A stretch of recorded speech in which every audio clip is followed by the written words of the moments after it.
Welcome to Better Than Before. This series is a collaboration with CANARI, the Caribbean Natural Resources Institute, with funding from the Open Society Foundations. We are exploring how to build back better from the COVID-19 pandemic, supporting the Caribbean's transition to socially inclusive, climate resilient, and environmentally sustainable development. I am your host, Durval Bazi, founder of the Climate Conscious podcast.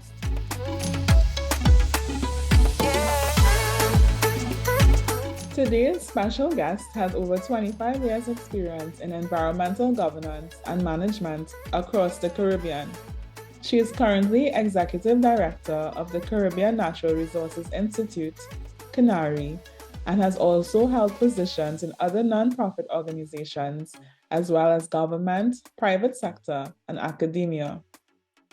A conservation biologist by training, she has worked on participatory governance and management of terrestrial and marine ecosystems, green and blue economies, civil society space and strengthening, rural livelihoods, and local green-blue enterprises, building resilience to climate change and natural disasters, and environmental and climate justice. She has developed, managed, and executed research, capacity building, and processes for participatory policy development, planning, and monitoring and evaluation. She is a passionate advocate on Caribbean sustainable development issues at global and regional fora. An experienced facilitator, she has facilitated many multi-stakeholder processes ranging from engaging local community resource users to supporting negotiators in global policy processes. Welcome to Better Than Before, Nicole Leotaud. Hi, Durval. Thank you so much for having me. It's lovely to be able to chat with you. Thank you, Nicole. Thanks for joining me for the launch of this series. I am glad that we have the opportunity to share with our audience about CANARI, the work that it does, and the people it impacts. So tell us about CANARI. So CANARI, or the Caribbean Natural Resources Institute, was formed since 1989. So we're more than 30 years old, and we're a non-profit, completely independent technical institute working across the entire Caribbean. So our mission is to promote and facilitate stakeholder participation and collaboration in stewardship of renewable natural resources in the Caribbean. What that means is we believe people need to be part of the process of managing the rich natural resources in the Caribbean to ensure that it delivers benefits to them, well-being, Caribbean development. That means our work has a few areas of focus. One is building resilience to climate change and natural disasters. Another is facilitating conservation, sustainable use, and restoration of biodiversity in ecosystems, which of course are essential to support Caribbean development. We also champion equity and justice in meeting the environmental and livelihood needs of poor and vulnerable people. And we enable participatory governance of natural resources. So we have many areas of work, as you hear, but ultimately we're about bringing people into the process of managing our natural resources. Thanks for sharing that, Nicole. And it's so interesting to note that CANARI is 30 years old. I'm sure that, throughout the journey, the organization has seen a lot of changes, a lot of developments, and has been working in these various areas to advance sustainable development within our region. And we can see just how it's important to have people involved. Yes, certainly. So this conversation we are having today, I think is so important because it helps us to reach out and involve more people in the conversation, in the journey. Yes. And I'm very pleased to be partnering with CANARI on this series, which aligns so well with the intention of the Climate Conscious podcast, which is to amplify Caribbean voices. When I started the show 2 years ago, the aim was to bring more people into the conversation around climate action and sustainable development. The objective has always been to unpack these big critical issues through a Caribbean lens, which often differs from a global north or a developed world perspective.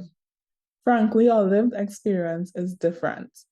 It is unique and it's also worthy of an accurate and meaningful representation when addressing global issues. And who better to tell our story and address our problems than us?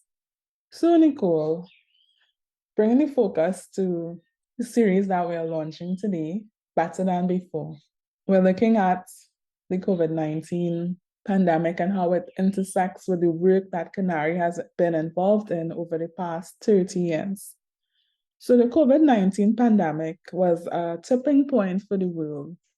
It seemed like almost overnight, a novel virus began to rapidly spread. There were supply chain disruptions and crashes in the world's largest economies. And we saw that cities that never sleep were being sent into lockdown. It was unprecedented and devastating, resulting in serious economic and social fallout, and also serving as the catalyst that brought many underlying issues to the surface. While there were significant losses in terms of human and economic and social capital, at the same time, we saw that nature seemed to get a reprieve from the constant man made pressure. So, Nicole, if you take a look back at the events from March 2020 to now, what was the most striking thing about how the pandemic unfolded in our region? It seems like such, old history now, but what was so striking for me is the isolation that Caribbean people felt due to the lockdowns and social distancing. And I think it was very distressing for people who are accustomed to being together and are so warm. And what was striking to me is then we shifted to using virtual technologies, the Zoom platforms, the Skype, the whatever, to keep connected or to try and keep connected and stay together. And it actually enabled some of us to be more connected than we were before. We built our technological capacity and our skills in using all these different online platforms. But now, I wonder, we're able to reconnect now a little bit more. We still have to be careful, obviously, but there's nothing like the face-to-face connections among people to build and strengthen relationships. And so it's great that we still have this technology to keep us connected, but I feel we need to remember that people need that human contact, and that's what the Caribbean is really about, So I hope we don't forget that, and we keep locked in our little rooms and work at home and don't reconnect. And I think we're very grateful that we did have the virtual platforms to turn to. But as you said, it's really no substitute for real life connection and face-to-face interactions. And definitely we need more of that as we tackle the challenges before us. So, what prompted CANARI to embark on promoting inclusive and green and resilient COVID-19 recovery in the Caribbean? So those of us working in sustainable development, very early in the pandemic when it hit, were really emphasizing that COVID-19 was just one crisis facing the world, and it was really part of multiple intertwined crises. So we have biodiversity collapse, we have climate change, we have poverty, and so many social and economic crises that are all connected. CANARI, for a long time, has been promoting the need to change our approach to economic development. We've been promoting that natural ecosystems need to be recognized as a key resource for economic development. We need to protect, conserve, and sustainably use. We have been promoting that poor and vulnerable people, in particular, need to benefit from development, need to have economic opportunities. And we have been promoting that climate change is such a huge threat that building resilience needs to be at the center of all of our development thinking. So we've been working in this way for decades. But what happened with COVID-19 is governments, international partners, everyone began talking about the investment needed to recover from COVID-19 recovery, stimulus packages to help people recover, both in the short term, the immediate relief, but also the longer term. And so this investment then became an opportunity to rethink and reimagine Caribbean development so we could build back better. And we heard this kind of language globally, rethinking how we use energy, shifting from oil and gas to renewable energy, rethinking our relationship to nature, rethinking our focus on building resilience of poor and vulnerable people. So this rethinking was very important, and CANARI was very interested in seeing to what extent Caribbean governments and Caribbean people were doing this rethinking and really transforming development through the many COVID-19 recovery packages that they were announcing. And I think now most, if not all, stakeholders recognize that economic development without the other elements of environmental sustainability and social well-being will not work. It is destined to fail. And I think the COVID-19 pandemic really brought that to light. But the challenge is like, how do we, get those decision makers and those persons with responsibility to move past just that awareness and to truly implement or take action. As you mentioned, we have the opportunity now to rethink and reimagine as we are making investments and ensuring that those investments support that marrying of economic, environmental, and social priorities. So to this end, CANARI has developed an analytical framework to assess COVID-19 recovery responses in the Caribbean. Can you tell us about the analytical framework, how it works, and what it hopes to achieve? Thanks, Deval. So yes, talking about reimagining and rethinking and transforming development, commitment to sustainable development, we need to really understand exactly what that looks like. And as a technical institute, CANARI was therefore interested in research and really teasing that out.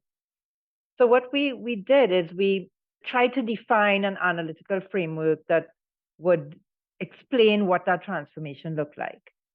So we looked at 4 areas. We looked at transforming economic governance, how decisions are made. We looked the second area at supporting fairness, inclusion, and justice in economic development. Thirdly, we looked at supporting environmental sustainability as part of recovery. And finally, enabling a low carbon transition and building resilience to climate change and other risks. So together, these 4 areas we felt would help to define what Build Back Better could look like. Across those 4 areas, we identified 18 specific indicators. So these are specific actions that would tell us whether we were committing to building back better as part of COVID-19 recovery. So having this analytical framework now and understanding what CANARI thought could help us to understand building back better looked like, then we did desk research of 6 countries and at the regional level to say what were governments announcing as COVID-19 recovery. So the countries we looked at were Antigua and Barbuda, Barbados, Guyana, Jamaica, St. Lucia, Trinidad and Tobago, and then many Caribbean level regional initiatives. We looked at what was publicly available, published on websites and so on, whether it was a national recovery plan or a budget statement, a speech by a minister. And what we actually found is 412 public sector recovery initiatives. So these are initiatives by government. We didn't look at what the private sector and civil society were doing. We were interested in looking at government investment in COVID-19 recovery. So 412. And we really then mapped each of these initiatives to say, how were they committed to building back better in the 4 areas and under the 18 indicators we had. So a massive piece of research there. But the findings were really quite interesting.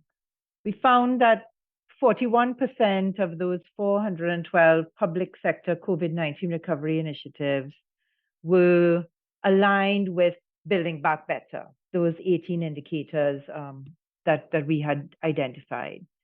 But 5% of them we actually would consider a brown. So they have a negative impact on moving to green, inclusive, and resilient development. So, for example, governments continue to commit to mass tourism and the oil and gas industry, which have proven many issues related to non-sustainable development. Overall, we found some interesting positive areas that Caribbean governments were investing in as part of COVID-19 recovery. So there were investments in digitization and technological innovation. There were commitments to conservation of water resources, better waste management and recycling, reducing land and soil degradation. Governments were talking about and putting initiatives in place to mainstream environmental sustainability concerns in key economic sectors like tourism and agriculture, industry. They were talking about using nature-based solutions or using ecosystems as part of development. Strong, very strong support for local, small, and micro enterprises. So small business, micro businesses getting supported and getting capacity building. Another positive area we saw was investment in, for example, young people and women and reskilling them to be able to work in new green sectors like green agriculture and renewable energy, training them, giving different kinds of support to enterprises. Caribbean governments were committed to enhance access to renewable energy and energy efficient technologies. And some governments were also setting up interesting financial and fiscal mechanisms to be able to fund this. For example, debt for climate swap fund being explored by Antigua and Barbuda, reform of Trinidad and Tobago's Green Fund, and so on. So there were many positive initiatives that we saw being announced by the government that could contribute to this Build Back Better from COVID-19 recovery. But we did find some important gaps and areas for improvement. So for example, really including nature in economic and the value of natural ecosystems in economic decision-making, we are not seeing at all yet. Very limited moves towards enhancing stakeholder involvement and participatory approaches to economic decision-making, including monitoring and evaluation of COVID-19 recovery plans. Very limited attention to managing ecosystems at the big scale, across big landscapes, transboundary, across different countries and territories. Still, the thinking is quite small and limited. Limited attention to strengthening social protection systems, supporting poor and vulnerable people. Limited attention to redesigning education, health, and social development systems to better support inclusion, equity, wellness, and well-being of citizens. Limited attention to development of climate-resilient infrastructure. So overall, we saw some positives in that the COVID-19 recovery initiatives announced by Caribbean governments could contribute to this building back better, but there were gaps that we identified. Well, I must commend CANARI for undertaking local-based research in terms of evaluating what was proposed by governments in the region and identifying those gaps. It's good that at least 41% of those measures are aligned with building back better. But as you highlighted, there are some gaps that we need to close. So the question is, how do we close those gaps? And I guess the first step is to identify those gaps so that we can then decide what strategies we can take. But definitely this tool is very useful in terms of assessing where we are and charting a way forward. Exactly. Remember, it was just desk research of initiatives which were announced up to April 2022. And so CANARI hopes that this initial mapping will then reveal information, help stakeholders to do a deeper assessment on COVID-19 recovery in the Caribbean. And what we want to see is informed, open, inclusive discussion and debate where Caribbean people can have a meaningful voice and be part of the discussion on how we can transform and build back better to have a more environmentally sustainable, inclusive, just, and resilient development. CANARI's consultations with stakeholders reveal that what they want to do now is relook at where we are in the region in implementing COVID-19 recovery plans. Remember, what CANARI looked at was merely the initiatives which were announced. So we still need to understand, well, what is being implemented? How is that going? What are we learning? And therefore, we can now relook at our COVID-19 recovery plans, identify where we might need to refocus, reprioritize those to achieve this building back better in the medium and long term. There's a lot of focus on the short-term recovery, but I think we need to make sure we are looking long-term transformation. And what stakeholders are telling us is this process needs to involve them, that COVID-19 recovery decision-making really needs to have stakeholder involvement in the decision-making about what are the priorities, in the process of how can civil society, private sector, others partner with government for implementation, and then in the monitoring and evaluation of what's actually being achieved.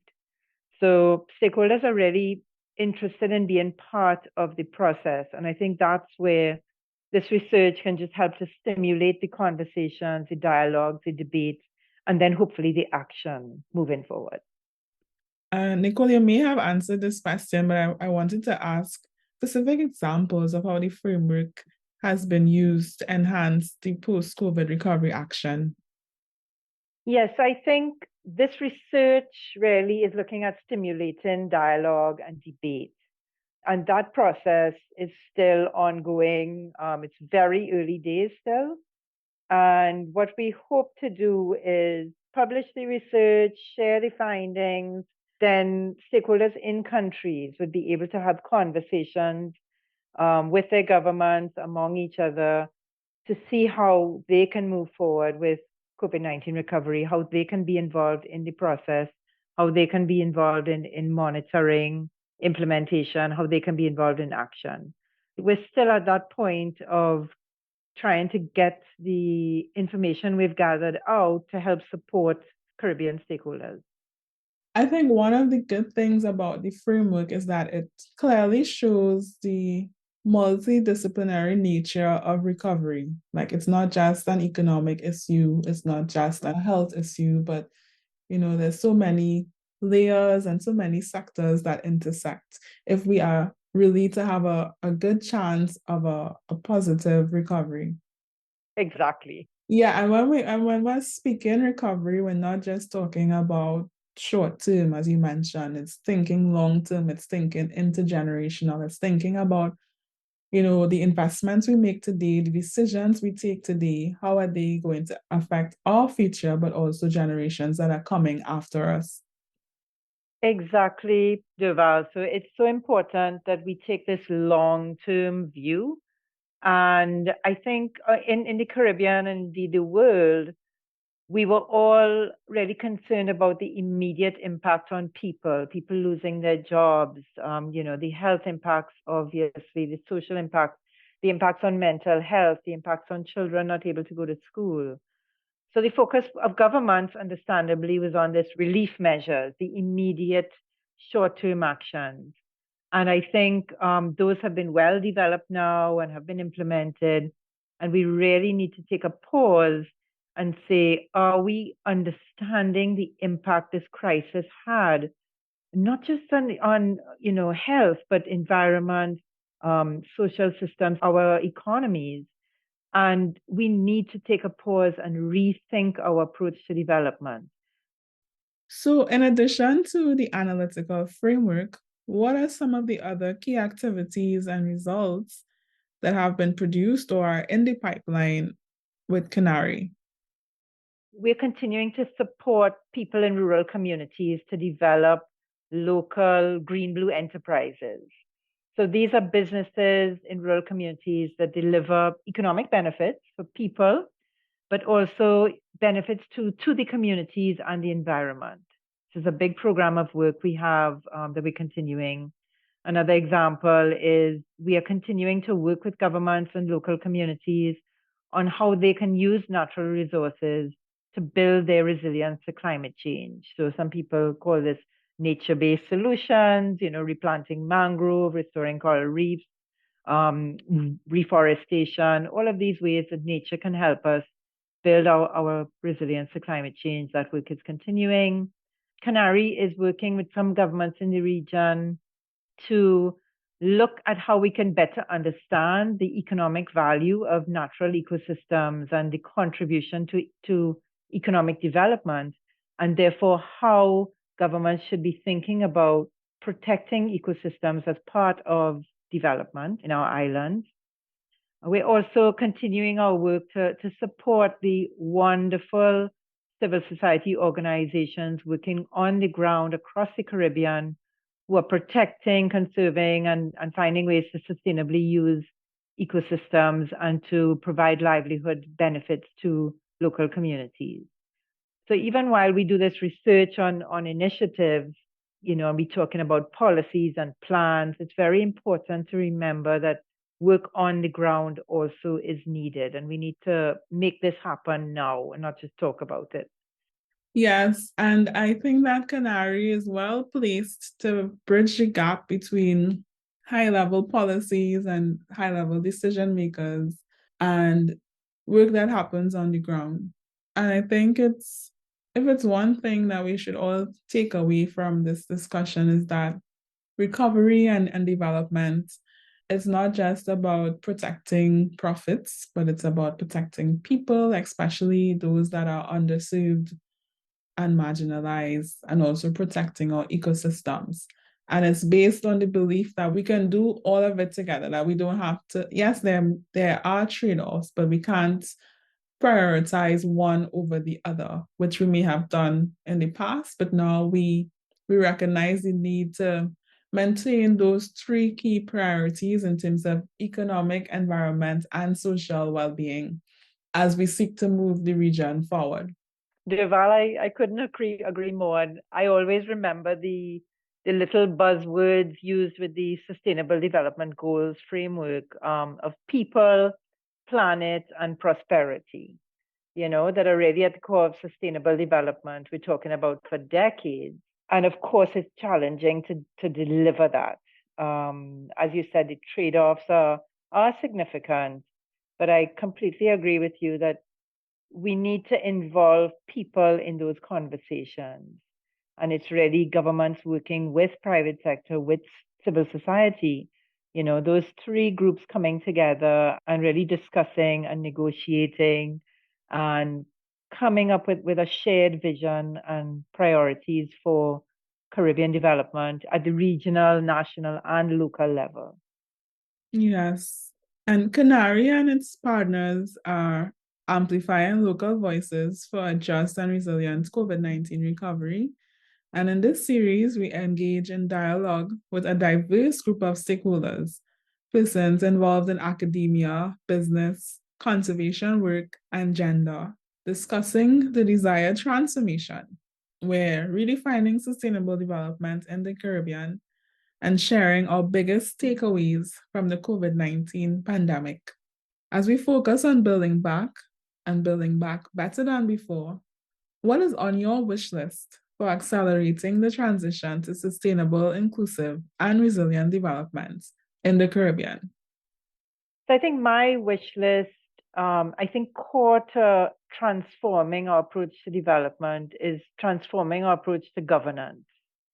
And accelerating the transition really means leveraging the power of all parts of society, of government, private sector, civil society, really leveraging that power so that we commit to a shared vision for change and we work together to achieve that change. So, in a practical sense, this means looking at new types of partnerships that can deliver real change on the ground. And I heard so much commitment from civil society organizations that they want to be part of the solution. They want to be part of the discussions on shaping our recovery pathways, but also in delivering action on the ground. And so certainly I know we have people in the Caribbean ready to work together, but developing that shared vision is important across sectors, across different groups. And I think we need to see Caribbean people in the driver's seat. So development has to be by people, for people, and with people, very simply. And that's my real wish. What's clear is that we cannot afford to do things business as usual.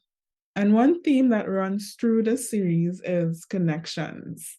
So post-pandemic recovery, the climate crisis, equity and inclusion, economic security, and social well-being are all intertwined. And earlier in the discussion, Nicole, you mentioned the multiple crises that are all intertwined. So therefore, our solutions must be interconnected as well. So any solution and every action must be aligned with the principles of fairness, resilience, and sustainability. While we hope to never have to live through another pandemic, the possibility is not far-fetched. Some even say that the pandemic was a dress rehearsal for the climate crisis. Therefore, what we do now will determine how we are able to respond in the future and how the future generations are positioned to respond. What is required is not just recovery, but radical transformation to rebuild the Caribbean better than before. So with that, Nicole, how can listeners connect with CANARI? Deval, we would love for listeners to get involved in the conversation, share their thoughts, be part of a bigger movement in the Caribbean for this transformation. And CANARI is online at canari.org, very simple. We're also on some social media platforms. We're on Facebook, Twitter, LinkedIn, YouTube at CANARI Caribbean. So we'd love to hear from people and hope that they can follow us on our online platform. Thank you so much for listening to the Better Than Before series. If you enjoyed this episode, please leave us a 5-star rating wherever you listen to podcasts. For more info, or if you'd like to share your questions and ideas directly with us, please connect with CANARI and the Climate Conscious Podcast on any of our social media platforms. We're on Facebook, Instagram, Twitter, and my personal favorite, LinkedIn. See show notes for direct links to our websites. The Better Than Before series is a production of the Climate Conscious Podcast in collaboration with CANARI, funded by the Open Society Foundations.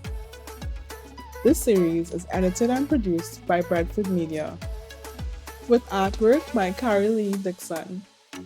Join us on the next episode.